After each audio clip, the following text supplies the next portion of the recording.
નમસ્કાર, આપ જોઈ રહ્યા છો સ્પાર્ક ટુડે ન્યૂઝ। વડોદરા શહેરના એરપોર્ટ પરથી જીવતા કારતૂસ સાથે એક આરોપી ઝડપાયો છે। હરણી એરપોર્ટ પર લગેજ સ્કેનિંગ દરમિયાન જીવતો કારતૂસ મળી આવ્યો છે। મુસાફરની બેગમાંથી કારતૂસ મળી આવતા એફએસએલના અધિકારીએ તપાસ શરૂ કરી છે। મુસાફિર સુમિત કુમાર સિંઘ વિરુદ્ધ હરણી પોલીસ સ્ટેશનમાં ફરિયાદ નોંધવામાં આવી છે। 32 બોરનો KF 7.65 જીવતો કારતૂસ મળી આવતા ફરિયાદ નોંધાઈ છે। સિક્યુરિટી કુલદીપ અમીપુરાએ આર્મ્સ એક્ટ અને ક્રાફ્ટ એક્ટ મુજબ ગુનો નોંધાવ્યો છે। આરોપીને કોર્ટમાં રજૂ કરતા 2 દિવસના રિમાન્ડ મળ્યા છે। રિમાન્ડ દરમિયાન સ્ટેટ અને સેન્ટ્રલ આઈબી ઉપરાંત એટીએસ અને એસઓજીની ટીમે પણ તપાસ હાથ ધરી છે। પૂછપરછ દરમિયાન સુમિત સિંઘે બિહાર ગયો હતો ત્યારે કાકાનું સેવિંગ પાઉચ સાથે લીધું હતું અને તેમાંથી આ જીવતો કારતૂસ મળી આવ્યો હોય તેવું નિવેદન આપ્યું છે। આરોપી સુમિત સિંઘ એપોલો ટાયરમાં મેનેજર તરીકે ફરજ બજાવે છે। એપોલોની ગોવા ખાતે કોન્ફરન્સમાં હાજરી આપવા ફ્લાઇટમાં જતી વખતે સ્કેનિંગ દરમિયાન તેની બેગમાંથી આ જીવતો કારતૂસ મળી આવ્યો હતો। જરૂર પડશે ત્યારે બિહારથી તેના કાકાને પણ અહીં બોલાવીને પૂછપરછ કરવામાં આવશે। આ અંગે પોલીસ દ્વારા વધુ કાર્યવાહી કરવામાં આવી રહી છે। તારીખ 2ના રોજ કુલદીપ અમીપરા કરીને જે વ્યક્તિ છે સિક્યુરિટીમાં સર્વિસ કરે છે અને પોતે સ્કેનરમાં હોય તેની ડ્યુટી, સ્કેનર દરમિયાન એક બેગની સ્કેન કરતા તેમાંથી શંકાસ્પદ વસ્તુ જણાતા તેને ચેક કરી અને જોતા તેમાં એક 32 બોરનો રાઉન્ડ રિવોલ્વરનો મળી આવેલ છે જે મોડિફાઈડ છે, જે KF 7.65નો લોગોવાળો છે। એના જે હોલ્ડર છે, બેગના હોલ્ડર, તે સુમિત સિંઘ છે।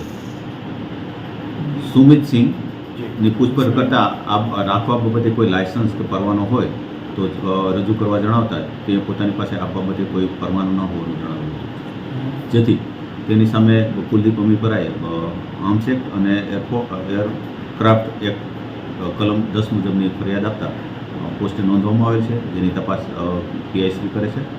હાલ આરોપી છે એ પોલીસ કસ્ટડીમાં છે। સાહેબ, કેટલા દિવસના રિમાન્ડ મળ્યા? આરોપીના 2 દિવસના રિમાન્ડ મળેલ છે, કારણ કે એરપોર્ટથી જે મળેલ છે રાઉન્ડ તે બાબતે સ્ટેટ એજન્સીઓ છે, state IB, central IB, ATS, એસઓજીને સંયુક્ત પૂછપરછ માટે બોલાવવામાં આવેલ હતી અને તેઓએ પણ પૂછપરછ કરેલ છે। આ બાબતે કોઈ રાખવાનું કારણ શું હતું એની તપાસ કઈથી લીધી છે એવું કંઈ માહિતી આને કીધું? પ્રાથમિક પૂછપરછમાં એવું કીધું કે પોતાના કાકા બિહારમાં છે, તે એક્સ આર્મીમેન છે અને એનું શેવિંગ પાઉચ હતું પોતે વાપરવા લીધું। 2 મહિના પહેલાં તે અપોલો ટાયરમાં મેનેજર તરીકે વાપરીમાં નોકરી કરે ત્યારે આવે ત્યારે એક પાઉચમાં રાઉન્ડ સાથે હોવાનું જણાવે છે। કોઈ ગુનાહિત પ્રવૃત્તિમાં સંકળાયેલો? ના, બીજા કોઈ ગુનાહિત પ્રવૃત્તિમાં હાલ સંકળાયેલો નથી, છતાં એ બાબતે તપાસ શરૂ છે। એ ભાઈ ક્યાં જઈ રહ્યો હતો અત્યારે? તે પોતે અપોલો ટાયરની ગોવા ખાતે એની મિટિંગ હતી તેમાં જઈ રહ્યો અને 2 તારીખે લગભગ બપોરે 12 વાગ્યાની આસપાસ આ બાબતે ખુલાસો થયો છે। કાકા પાસે કોઈ લાયસન્સ કે?